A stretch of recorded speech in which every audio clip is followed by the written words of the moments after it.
Welcome to Proving Grounds. I'm Andrew, and today we're going to talk about Patrick Bobilin. Now, Patrick Bobilin was arrested for allegedly smashing someone's windshield with some kind of object. Now, he claims this vehicle was rampaging through the city and had been weaponized against people just civilly protesting in the street, just peacefully minding their business, doing their protest thing, and enacting their First Amendment rights. And his body, not his mind, his body, his just instincts, thrust him into action. He had no choice but to rush in front of a moving vehicle that he claims was going to run people down and stop it by apparently grabbing the hood and stopping the vehicle through main strength, right? The power of his mighty thews. Yeah, I use the word thews, right? Amazing feat, superhuman. This guy must be born from the stuff of gods. And I urge you, go look at his images. Look up Patrick Bobilin from NewYork.com. Look up at the pictures of him. You'd be amazed the kind of strength, the sheer virility, and that incredibly frail-looking form. I mean, the guy's got thighs smaller than my wrist, man. And he managed to stop this oncoming vehicle. And, if a windshield gets smashed, it gets smashed, right? One of his buddies actually says he's a hero. Damn, a hero. Now, of course, the other guy, the villain of this tale apparently, says, and according to police, he was just minding his own business, driving down the road, and there was a protest going on in the street, so I'm sure traffic was going slow. Stops at an intersection, light turns green, proceeds to go incredibly slowly because he doesn't want to run anybody over, and two people run in front of his car, start smashing on the hood, and his windshield gets broken. One of these people was Patrick Bobilin, right? When he was allegedly broke the windshield. What's crazy about this is this guy, one, is not apologetic about it at all, right? Thinks it's completely okay for this to have happened. It's completely okay that he was helping to stop traffic because, and I quote, civil disobedience and protests require marshaling and stopping of cars because they disrupt traffic. It just happens. You're disrupting traffic and you're going to have to stop cars. Yeah, it happens. What's incredible about this, really, is that he's running for assembly for the 76th district, which is, I believe, Manhattan. This man, who says he's a democratic socialist, wants to have a hand in crafting legislation and running the government and helping to, having an influence in your life, your daily life.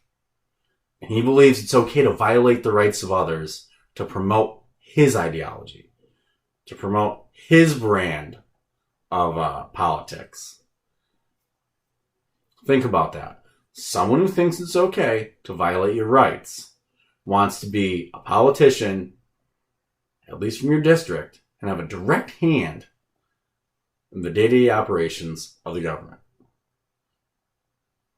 I can only think about it. Can you imagine the kinds of things he would like to enact? Right? Lucky for us, he has a website, and I got to take a look at his platform. And first thing he says is he's an advocate for social justice. Right? Oh, good old social justice again. Because you can't just have regular justice where, you protect people's rights, where the government focuses on protecting you from force, from other people, right? And it's supposed to protect your rights, which it acknowledges as a prerequisite for you to live a free and flourishing life as a human being on this planet, to be able to pursue your values as a living being, as a living human being. A fully recognized, integrated human being. That's not good enough. Someone like Patrick Bobilin, right? Because human beings are inherently flawed, which is true. Any system in which human beings engage in is going to be imperfect, right? We can always make it better, which I will agree with. But according to him, we need social justice. What does social justice do? It collectivizes everybody into little groups, assigns each group certain attributes largely against our will, and then decides what justice should be based on what group you belong to and its level of victimhood status or oppressor status, right? Because we have to make everything equitable. Once again, remember talking about someone who says they're a socialist. So obviously, they're going back to this critical theory, critical race theory nonsense, mostly Marxist propaganda, and they think they're going to make things equitable because they'll just look at numbers and go, it's not fair that certain groups of people got arrested more than others. My issue with this is, for one, it completely discounts the individual and the individual choices we all make. Every human being makes their own choices, and a lot of those choices, actually all of them, have consequences. You engage in criminal activity, you get arrested, you go to jail or prison. Those are your choices. You may choose to invest in yourself, get a good education, or a skilled trade, right? Become a productive human being. Live your life as best you can, and you mostly end up what? Not going to prison, doing all right. Some people do incredibly well. They're incredibly productive human beings, and then become millionaires and billionaires, right? Some people get to have generational wealth handed down to them. Some of whom take that generational wealth and grow it. Some, well, they blow it away, right? But I digress. Let's continue. Bobilin also wants rent control, basically of all kinds, right? The first kind they talk about is commercial rent control, because he claims that too many businesses are going out of business or being shut down because of exorbitant rent, out of control rent, no rent control. He said, if we had rent control, this wouldn't happen. Because COVID-19 shows the rent was out of control. Too high. Right? Too high. COVID-19, in conjunction with high rent, ran businesses out of town. Made them shut down. It had nothing to do with Andrew Cuomo, Bill de Blasio, Mr. Wilhelm himself, and the entire New York State legislature giving one man ultimate authority of what to do with the economy all the way through April of 2021. The same man who shut down the entire state economy. Let that sink in. One man got to decide to shut down and keep the state economy shut down. And then when they finally reopen it, decide we're going to keep screwing with the economy and screwing with small businesses, telling people, telling bars that they can, what constitutes as food, restaurants what constitutes as food, telling wedding venues what constitutes as food, whether or not a daughter could dance with her own father and how many people can be there, how many people can be in the restaurant. You have to wear a mask in public because science says so, even though the science doesn't show you're protecting yourself, because you have to protect others. It's your obligation to sacrifice your freedom, a little bit of your freedom, to protect others from you. Because your breathing constitutes a clear and present danger to the lives of every other human being around you, just by virtue of you breathing. Yeah. None of that has anything to do with it. Just COVID hit, high rent. Well, he also says you need to have a vacancy tax. So these businesses that were run out of, that were shut down due to COVID-19 and high rent, if the lot stays empty for too long, they should get charged a tax. I'm assuming this bill, they'll drop the price of rent, so anyone, they can just get someone in there. Never mind the fact that the government's been messing with the economy. Never mind the fact that it's their property. That the landlord, he owns the property and should have a right to charge whatever the market will bear. And if currently the market won't bear the price he wants, he has two options. Don't rent, or rent to someone that will pay that amount. The concept of rent control, that the government should have control over how much you can or cannot charge for rent, right? That assumes that the landlord and the renter are not engaging in a consensual relationship, right? I'm the landlord. I have a property I want to rent out to somebody. You have a business. You want to rent it. We meet, come to an agreement, make a contract, sign it. It's a consensual relationship between consenting parties. Yeah, it's a little redundant that I said that. I do it on purpose. Okay, because I'm trying to illustrate. They're doing it of their own free will, their own volition. If you later on decide the rent is too high, petition your landlord. Say, hey, could you lower it? You'll probably say no. Or you renegotiate when the contract is up or go somewhere else. Tell them, I found another property that's cheaper. If you want me to stay, charge me less rent. If not, I'm leaving. I mean, if they say no, you go. It's that simple. Of course, Bobilin also says this is all to assure fair leases. I mean, it's much the same in the private sector. He wants universal rent control across the entire state, and he wants to regulate building buyouts and eliminate the major capital improvement increases. And the major capital improvement increase, really what that is you have a building, you do improvements that benefits everyone inside the building, such as, let's say, you renovate the elevators. That allows you, according to current, laws in the city, to increase your rent a little bit, right? To accommodate the fact that you just improved the property for everybody. He says that should not be allowed to happen. Furthermore, there should be a progressive property tax on the number of units you own, because too many people own property in the city and rent it, but don't actually live in the city. So not enough city dollars are being, not enough money is being used in the city. It's not fair. It's not right that you take money from the people of New York City and don't live there. It's not fair that you make money renting property you own. By virtue of your home of record isn't in the city. And he believes that the government should tax you for that. I find that to be a little disgusting. I think it's disgusting in total. The mere idea that you think it's okay to tell people what they can or cannot charge for rent.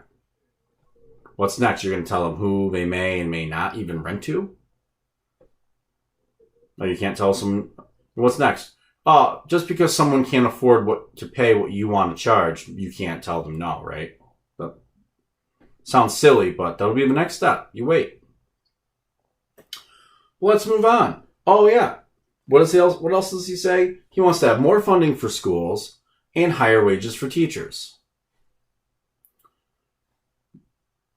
Which sounds great, except they shut the economy down.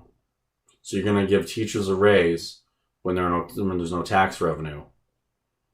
And you're going to fund schools more when there's no tax revenue. And your governor's claiming you can't pay essential services.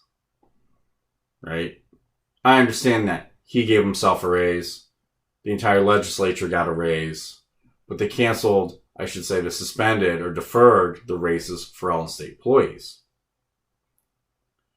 I don't think further funding, adding additional funds to state-run schools is a good idea.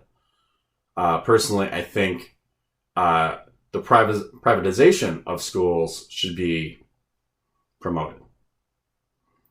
The biggest problem we have in the entire country is that, especially New York State, is that the government has a monopoly on the school system. There is no competition. You have to. Basically, most people have to send their kids to public school. There are no mass, there's no Walmart, no chain of really good charter schools in the state where you can go to almost any town or region and find a lot of good options. And why is that? because the state won't oftentimes allow these schools. Or your local business bureaus are like, no. And what's one of the big excuses? Well, it would hurt the local public school. What does it say about the local public school if there are enough people that are willing to pay the school tax and then pay tuition on top of it, just so their kids don't have to go to public school? How wonderful could that school be? How good is that education really in comparison? And furthermore, why can't some of those tax dollars follow the kid around? Like the voucher programs that have constantly been put forth, right? Why shouldn't a good chunk of your tax dollars follow individual children to whatever school they're going to go to help defray the costs of, at the very least, let's say there's, within driving distance, a much better public school that has a lot better ratings than the one you're currently going to. Why should you not be able to send your kid to that school and let the tax dollars follow them? And that way, maybe you're not paying so much out of pocket, or even a private school. But wait, let's continue. Oh, once again, believes in universal health care. Yep, wants you to pay for everyone else's health care. Because it's okay to steal your money and give it to other people, redistribute your wealth, because you owe it to everyone else, for them to have health insurance. Because health insurance is somehow a right now. There's a service out there that you're just owed. And I wholeheartedly disagree. Health insurance is not a right. It's not. It's a service companies provide. The government has no business providing the service.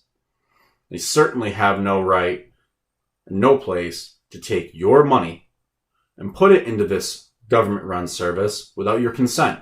It would be totally different if they said, hey, New York State's going to have this totally voluntary service. We're going to offer you health insurance through the state, and if you want to participate, we're just going to tax you. Volunteer to, we'll take X number of dollars out of your check. Or you can do one-time donations. Basically crowdfund it, right? That's not what they do, right? They don't do that at all. They just take your money, they put it in a program, they give it to other people. And then they do a terrible job at it. There's always amazing amounts of waste, fraud, and abuse in systems like this. And they tell you, ignore all the waste, fraud, and abuse that happens with the VA, ignore what happens to Medicaid and Medicare already. We're just going to expand those things. Okay, and just take the VA for a second. How many people who fight for this country and become sick or injured and have to rely on the VA, and then the VA completely fails them? That is socialized medicine in this country. And it's a perfect example of why there shouldn't be any. I mean, ask doctors what Medicaid tries to do to them. Ask your local dentist if they don't accept Medicaid or Medicare, why they don't. You know, let them regale you with tales of it taking up to 18 months to get paid. Medicaid and Medicare oftentimes don't want to pay for, not just for your time, but sometimes not even for the cost of the materials necessary to do basic dentistry. So essentially, part of that is going to be pro bono. So let me ask you this. How many hours of your day at work can you have listed as just pro bono hours? How many paychecks can you wait 18 months to receive before you have to go find something else to do? Work for somebody else. Because remember, healthcare and dentistry are not rights. Doctors are not your slaves. They don't owe it to you to provide treatment that you either refuse to pay or cannot pay. You owe it to yourself to be a productive human being and do what best you can do. And sometimes it's take a job maybe you don't love, but it has good benefits. Or maybe you take benefits that just benefits you can afford. Right? Sometimes that's life. You can't afford as much as someone else. But it doesn't mean we look at that other person and go, oh, well, it's not fair. This guy over here has a quote-unquote Cadillac insurance plan, and I don't. I can't believe he can get all these things, and he has all these night lower copays, and he has this, and he has that. Well, it probably pays a lot more a year for it, too.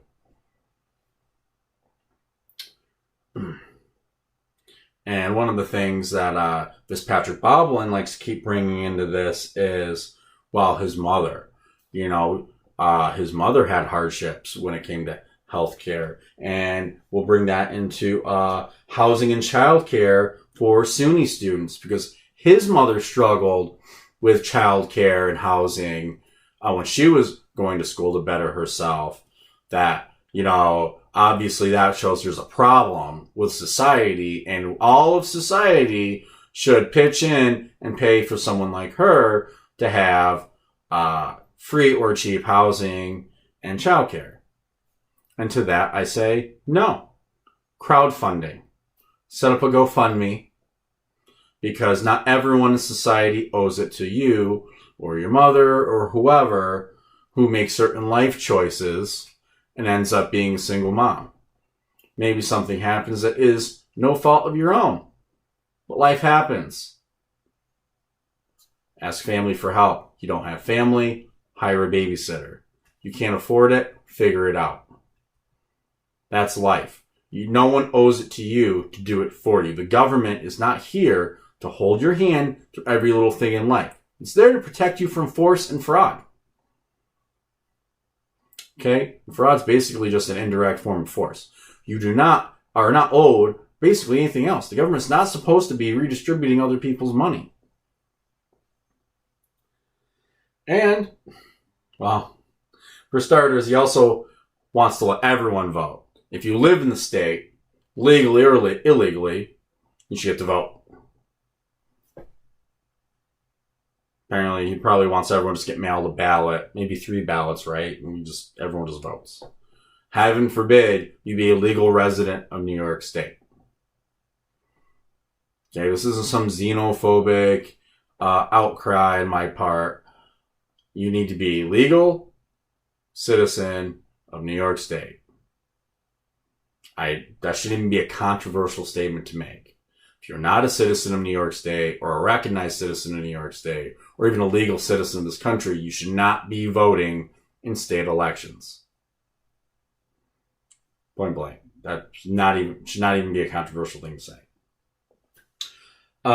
Let's go on. He wants to have publicly owned utilities. Yep, that includes water, electricity, gas, internet. That's right, internet. As basic human needs. What did we do without internet? It's a good thing that Egyptians and Sumerians handed down to us throughout the ages, the internet, because couldn't imagine a time without it. And yeah, basically wants to take over all these privately owned industries and make them green. You heard me. He wants to make them green. Wants to completely enact the Green New Deal. And he thinks that's going to create jobs, because we're going 100% renewable. And that'll happen because to go 100% renewable, you got to build all the infrastructure, and I'm assuming actually inventing green technology that actually works, since California is currently going through all kinds of rolling blackouts because they went green. The closest to actually achieving the Green New Deal of any other state. Yay, California. Of course, much like New York, everything that happens to California slowly makes its way to its counterpart on the other side of the country, so they can both infect the rest of the country like two cancerous polyps on either side of your digestive tract. Make sure your entire digestive system gets as infected as possible. Now let's just start with this and go.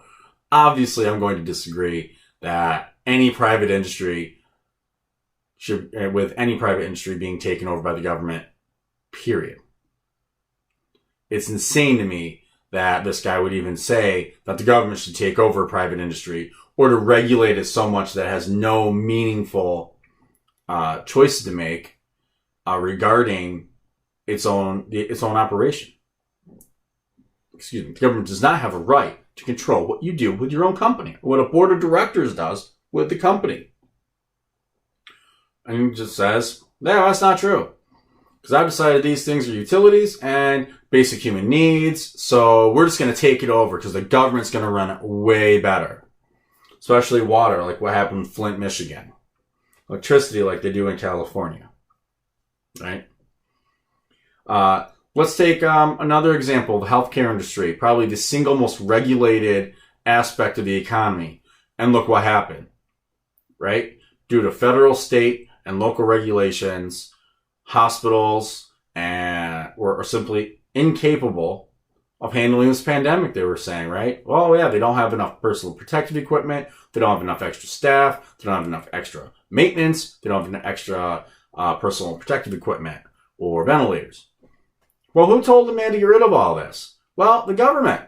Because the government didn't want them charging Medicaid and Medicare so much. Cut costs or else. And what happens when the government says, or else? Well, that means they're putting a barrel of the gun to someone's head. Anything the government orders, mandates, regulates, passes into law is through the threat of physical force, through violence. So you're telling hospitals, who are supposed to be private, so many of whom are supposed to be private entities, that you will do this or else. We will use violence and impose these restrictions upon you. So they cut costs, and then this COVID-19 happens, and everyone goes, why don't you have all these things you need? Why were you unprepared? And that's the level of incompetence they want to bring, and regulation they want to bring to every other aspect of your life. And Bobilin doesn't want this just for the city. He wants it across the entire state.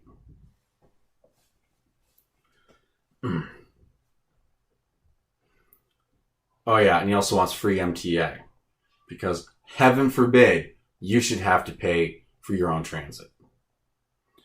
Now, there is one thing on his platform that I actually do agree with, and that is repealing sex work laws. Now, he refers to it as reversing walking while tranny laws. I'm not surprised at all that he would couch something like this in the social justice-y jargon because he can't help himself. He has to make it somehow controversial. Someone has to have victimhood status. He can't simply just say, hey, a human being has a right to choose. An adult has a right to choose who they have sex with. They should also have a right to choose the circumstances in which they have sex. Whether they trade a couple drinks, whether they trade some rent money, whether they trade services, or straight cash. Right? It should be their choice. Two consenting adults should be able to make this choice themselves. And like everything else, I see no reason why the state should stand in the way. Simply, hey, get the tax revenue from it. You know how many of these people who are out there doing these, who are doing sex work, who would just simply be able to have their iPhone and the little square and just swipe your card. Whoop. Don't even need cash. Yoop. Yoop. You'd be surprised. Make it legal. You're not stopping anyone from doing it. Obviously, people want to, some people obviously need to pay for sex, and there are people willing to provide such a service. Why stop them? I find it to be disgusting that the government would even be involved with this. Am I promoting people going out and using prostitutes? No. Would I? No. If you want to, should you be able to purchase the time of a lady or a guy? Yes, you should. Should they be able to sell these services? Yes, provided they're consenting adults of sound mind and body. In fact, if everything could be out in the open, there'd probably be, I'm not even kidding you, various institutions that they could actually rent space from all over, all kinds of brothels that they would be able to rent space from, and they would have standards, like, again, industry standards. And one of those standards would probably be, conceivably, that you get regular STD checks, which you currently oftentimes aren't getting. And another industry standard would be, hey, if you're a drug addict, don't show up and rent my property for this. We don't want that kind of trouble. It's that simple. Imagine if you got rid of the prohibition on this and you didn't put the running of such an industry in the hands of criminals. But I digress. So that's the one thing I do agree with him on in principle, but not on how he's trying to get this done by couching this in transgender issue. He's claiming too many people are just wandering around and getting arrested because they're transgendered, and people assume that they're dressed like prostitutes or something. I consider complete nonsense. So basically, consider this my public service announcement. I just want you to know what this guy's about. Okay, it's just, to me, horrifying that he can come out and say, I'm a democratic socialist. These are the things I think. Hold his head up high, feel proud about it, violate other people's rights, allegedly, and no one's running him out of town. No one's shunning him. No one's telling him, do not come to my local business. I don't want your business here. Since you're so anti-business, this guy's anti-life.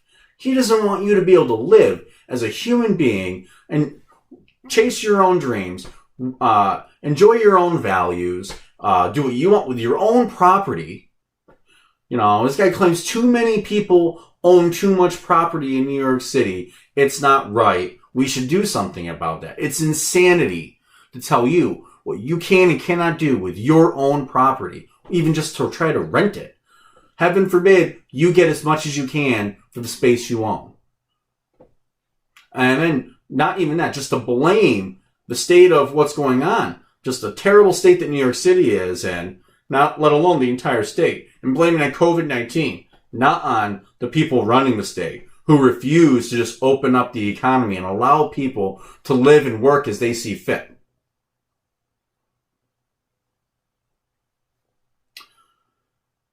Now, if you like what I have to say, leave a comment. Actually, if you don't even, leave a comment. Give me the good, the bad, and the ugly in the comments.